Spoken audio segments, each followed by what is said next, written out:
Alright guys, so lower time frame entries part 1. This is a video that was highly requested, so let's go ahead and let's talk about it. So let's go ahead and just get into it, right? So has this ever happened to you? I get these questions so much with private members, and I also get this question asked to me on Twitter, Instagram, and it's this very common theme that a lot of people have when it comes to trying to find an entry, right? You have a bias, you have a clear direction, however, you're consistently missing the move because you're not sure how are you supposed to enter these moves. Now, if you're struggling with bias, I do have a video on my channel on how to find daily bias. That's one way to go about it. I do have a part 2 coming up in the next few weeks. However, this video we're going to talk about if you're someone who's already good with bias, you're good at finding the direction, but you're struggling on, hey, what kind of entry model can I use to get in sync with the overall market? I'm going to try and help you guys solve this today, as well as the video I will be releasing the part 2 on Tuesday. So it's a few days from now. So make sure to subscribe because that video will be uploaded on Tuesday. So again, this is something that happened to me personally, happens to so many people, but let's go ahead and let's tackle that issue. I'll give you guys one very simple trading model that you can use once you've discovered your current bias. Now, let's go ahead and let's take it back, right? I've talked about this in the candlestick video, but just understand the anatomy of a daily candle, right? Now, obviously, this is a bullish candle, so let's just assume that we have an opening price. We have a low. We have price pushing up. This was the high of that specific day, right? Let's just assume this is a daily candle. Price closed. This is a bullish day. Now, if we're anticipating the market to be bullish on a specific day because maybe, price is at a clear level, maybe price is actually just looking for a continuation from the following day, whatever your reasoning may be, if you are anticipating a bullish candle, we are trying to essentially buy anywhere near the opening price or the low, as we know price is essentially going to have an expansion move higher. And if we close above the opening price, that is a big form of edge that we can kind of head and contemplate in terms of creating a trading model. Now, understanding these price points is very important, especially the opening price, because it'll give us the understanding that, hey, if price goes below the open, we can actually look to be a buyer, especially if price hits a very key level. So let's go ahead and let's go show an illustration of this. So typically, this is the type of scenario that we would ideally have where you would have the Asian session range. You would have the Asian session range where the price would go consolidation inside of Asia. Then you can delineate and put the midnight opening price. Let's just say that there was a midnight opening price around here. Typically, if price goes beneath the Asian session range, it's going to go beneath the opening range, the midnight price point. So for me, that's why I didn't necessarily include it in this specific example. But let's just assume, again, price is ranging in the Asian session. What's happening here is price essentially creating liquidity on the opposing ends of the spectrum. Now, this is perfect because what's going to happen is, let's just assume price is bullish overall. Price is bullish. There's a very key reference point. This could be a higher time frame order block. This can be an imbalance. This could be a breaker. Whatever it is that you guys have, supply, demand, whatever it is you deem as a key level, price can essentially be hitting this price point. Now, this is where it gets very important, and this part I think so many people miss. What you want to see ideally is some sort of imbalance or some sort of change of delivery, as some people call it, where price has a very significant reaction. But you want to see this during the London session or the New York session kill zone. So let's go over our notes here. Price takes out one side of the range into a reference point during a kill zone. So for me, that is London session 2 to 4 a.m. Ideally, it's that 3 to 4 a.m. hour is where I'm looking for. Now, New York session, that would be 7 to 10 a.m. And again, ideally for me, I would like to see it in between that 1 hour pocket of 8 to 9 a.m.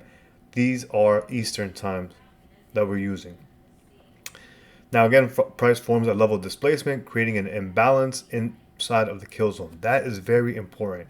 It has to occur inside the kill zone for me to be interested in this. Now, the imbalance, let's just say for this example, price creates an imbalance. You can essentially be a buyer and look to take profit around the Asian session high. And if there's a higher time frame reference point, like somewhere over here, that could be an extended target. However you want to manage it, it's really going to be up to you. But this is essentially the framework. It's very simple. You don't have to make it more complicated than this. And again, if price ends up closing around this price or even a small retracement down, this essentially forms that bullish daily candle that we just talked about. Again, guys, you don't have to overcomplicate it. It really can be this simple. But I think the problem is some people, they're going to be impatient waiting for that ideal setup. And that's where you can kind of get into a little bit of trouble. Now, I already know that some people are going to ask, well, hey, does there have to be some sort of market structure break that forms in here? I'm going to get into that with the example that I'm going to show you guys on the S&P 500. So now we're going to go ahead and put the two concepts together. Again, I already just talked about it. If we're expecting a bullish bias, right, we're simply looking for a buy model entry on the day you are looking for buys. A buy model entry, again, could just be what we just talked about on the previous slide. Now, again, your model could be very simple. It can be a simple drop below the Asian session low. Again, obviously in the bullish example, into a key level. And that could really be something that you can create a full trading model with. I know some traders who are doing very well with just trading something very similar like this, and they keep it super simple. They don't try to overcomplicate it. And I think some people, they want to incorporate so many different things into their entry model that becomes a little bit distracting. Now, in part two, I'll go over other entry techniques that can be used as an additional confluence, because sometimes you might not get the move below Asian session low. You actually just might see an expansion move up, and the Asian session low actually does not get tagged. And how would you enter in that scenario? So I'm going to talk about all of that going into part two. I just don't want to make it a little bit long-winded, so I want to keep it very short, very simple, and to the point, as I always do. Now, let's go ahead and see some examples. Okay, so right here, this is a weekly time frame as shown here. And again, I'm using an example that I talked about on Twitter. This is the example that I broke down in my public Telegram. Again, link in the description below. You guys do not want to miss all the content that I have in that public Telegram. So again, I was looking for a potential buy point right here with this weekly imbalance. We also have a bunch of liquidity, untapped liquidity, right? Each specific weekly low was never triggered. This drop here took out this weekly low and multiple weekly lows as well into this imbalance. Plus we have this prior area in here. So this was a really good confluence for a potential buy point, and ultimately targeting all the liquidity that's resting here. Notice these weekly candles, they're all subsequently lower than the other. So this is a low resistance liquidity run signature that we're being shown in this example. So very clear bias, right? Now, how do we go ahead and get in sync? Because this is a weekly chart, right? Do you buy right here and just put a stop loss there or beneath the imbalance, right? Theoretically, you can do that, right? Theoretically, that's a very big possibility, but let's just say you're someone who wants a lower time frame entry. Now, this is the daily chart, so we just went down, and let's just say price comes down on this specific day. At this specific moment, you can theoretically be a buyer, but let's just say you're someone who wants maybe a little bit more confluence. You want to see a swing low forming. You get that swing low on the following day with this very big bullish engulfing candle. Mind you, this candle breaks above the prior swing high, so you can consider that as your quote-unquote market structure break. And now, after this specific day, this candle, right, obviously we see it in hindsight that it forms, but we can anticipate that open, low, high, close scenario and anticipate this bullish candle. Now, obviously this bullish candle opened here. We had a very big wick down, and again, price went all the way up. We had a little bit of a wick high, and then we retraced a little bit. This is a perfect daily candle in the essence of anticipating that drop lower. Now, as I'm going to go ahead and show you guys, on the lower time frame, how we could have anticipated this move.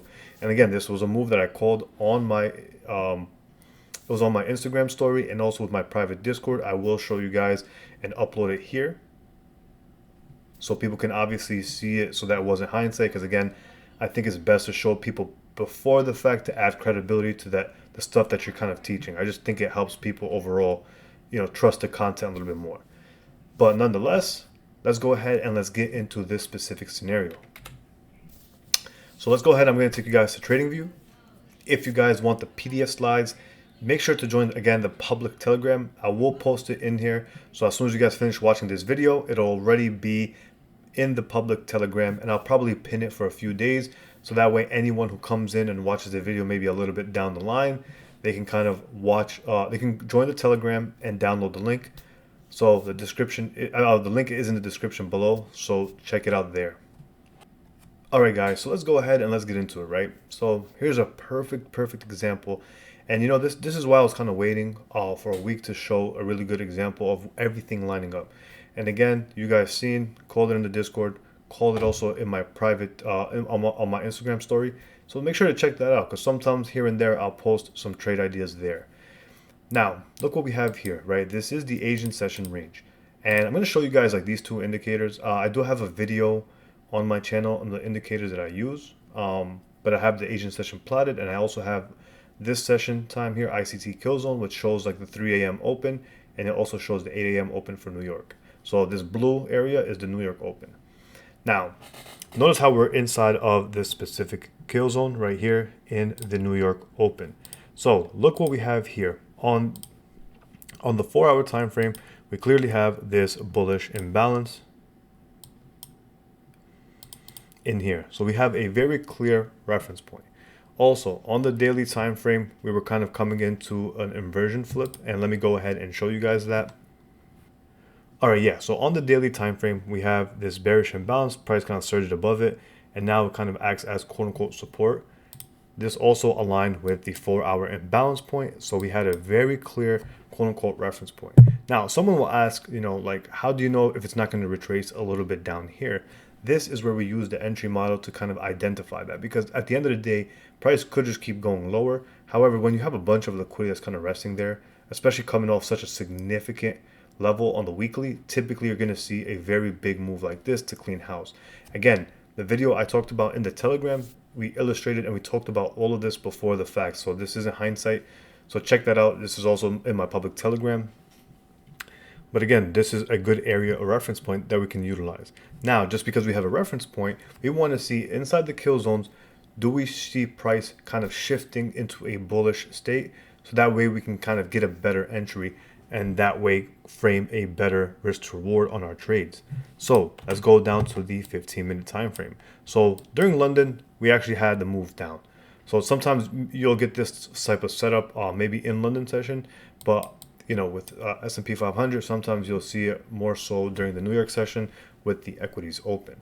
Now, notice how price left the Asian session high untapped. I personally like this because it leaves a liquidity pool that can be targeted later on, and we ultimately create this very clean downside liquidity, because you don't see like too much, like you don't see stop hunts and then price dropping lower. I also like to see this because it makes for an easy run higher with a low resistance liquidity run signature. Just means that there's a bunch of liquidity being built up. Now, price obviously, and let me go ahead and sync this so that we can see it on the M15. All right, perfect. So look what happens when price hits that level. Boom, we have a bullish imbalance that kind of forms inside of this overall reference point. Now, this is when the kill zones for me is very important, right? Like if I see at the New York open, look at how this New York open, this was the 8 a.m. price point. Price took out this low, which was essentially the session's open. So it took out an intra-session low into this imbalance point. We tapped into it. We had one more stab at it, and then price ultimately had a move up. And again, we had that beautiful expansion move higher all the way close into the close. Now, someone's going to ask again, do you necessarily need a market structure break in this scenario? For me, not necessarily, simply because this happened right at the kill zone. And again, the risk to reward on this makes so much more sense. So if you take an entry, let's just say you got in around there as price made a new low, let's just account for spread. And let's just say you put maybe like, a few ticks below that low. Maybe you were targeting the high. Maybe you were targeting all that other liquidity on the 4-hour time frame. Whatever your target or trade management is, again, that's going to be up to you. But again, let's just see in terms of like the overall range, this could have yielded around 6.53 risk to reward.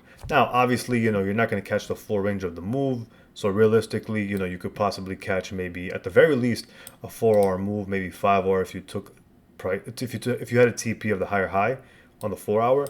Regardless of your trade management, you could this had a very good risk to reward. Now, when you have these types of things all aligning, the lower time frame, the kill zones, the daily bias, you have a weekly bias, these things are going to ultimately give you these types of trading opportunities. Now, if you guys follow me for a little while, you'll see there's a reason why some of the moves I call are a lot more explosive, and it's because I'm waiting for these types of situations. I'm waiting for the daily, the weekly to align. I'm waiting for those lower time frame entries. I'm waiting for the kill zones to have that extra confluence, because it gives these really big moves and it causes a lot less stress. There's better risk to reward. Everything about it makes it that much better when you wait for these really good opportunities. Now, hope you guys really enjoyed. Again, part 2 is coming out in a few days, guys, so make sure to subscribe. If you're interested in all the PDF slides, I will be posting them in my Telegram group. So until next time, I'll see you guys on Tuesday.